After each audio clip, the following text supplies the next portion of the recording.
بعد 1145 كيلومتر من عدن تقع محافظة المهرة، ثاني المحافظات الجنوبية مساحة والأخيرة تعدادا سكاني، حيث تبلغ مساحتها الجغرافية بنحو 66 ألف كيلومتر مربع، ويقدر تعدادها السكاني بحوالي 100 ألف نسمة، يتوزعون في 9 مديريات متناثرة بين سهل وبادية وجبل متباعدة عن بعضها البعض. ويحد المهرة من الشرق سلطنة عمان، ومن الغرب محافظة حضرموت، ومن الشمال الربع الخالي، ومن الجنوب بحر العرب.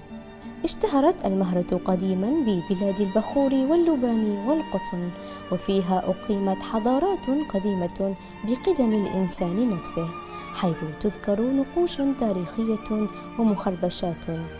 أن المهرة عرفت أول نشاط إنساني قبل 4000 سنة، وفيها الكثير من المدن الأثرية كمستوطنة حبروت العائد تاريخ بنائها إلى ما قبل الإسلام.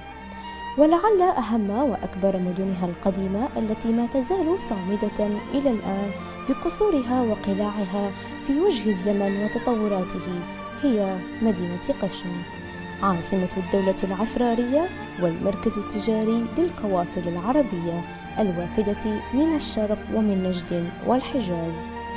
وتطل قشم على الميناء القديم المسمى بميناء سوق، ويطلق عليه اليوم خور سنجرة، ومن أهم صادراته القطن واللبان والحبوب. وتعد مدينة قشم معلما أثريا وتاريخيا يحكي للأجيال المتعاقبة حضارة عريقة وتاريخا تليدا، وفيها عدد من الحصون والقلاع والقصور العتيقة كقصر آل عفرار الذي ما يزال شامخا وسط المدينة بعمر يتجاوز 1000 سنة. ويتميز المهريون بلغة خاصة بهم لا يحكيها سواهم، وتسمى اللغة المهرية، وهي لغة تنطق ولا تكتب، ويتوارثها المهريون كابرا عن كابر. وحسب دراسات وأبحاث فإن اللغة المهرية لغة منفصلة وليست لهجة كما يظنها البعض، وهي إحدى اللغات الحميرية القديمة، إلى جانب تفردهم بعادات وتقاليد وأنماط عيش وفنون خاصة بهم ولا يشاركهم فيها أحد.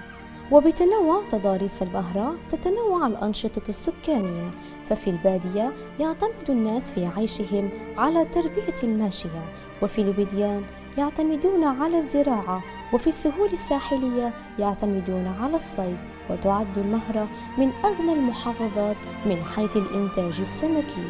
وتعتبر مدينة الغيضة عاصمة المهرة والمركز الإداري للمحافظة، وعلى بعد 55 كيلومتر جنوبا منها يقع ميناء نشطون، وإلى الشرق بحوالي 120 كيلومتر تقع محمية حوف، إحدى أهم المعالم الطبيعية والسياحية في المهرة، وهي سلسلة جبلية تكسوها الخضرة ويضللها الضباب، وتتحول في فصل الخريف إلى جنة على الأرض تهوي إليها قلوب السياح من كافة الأقطار المجاورة كعمان والخليج.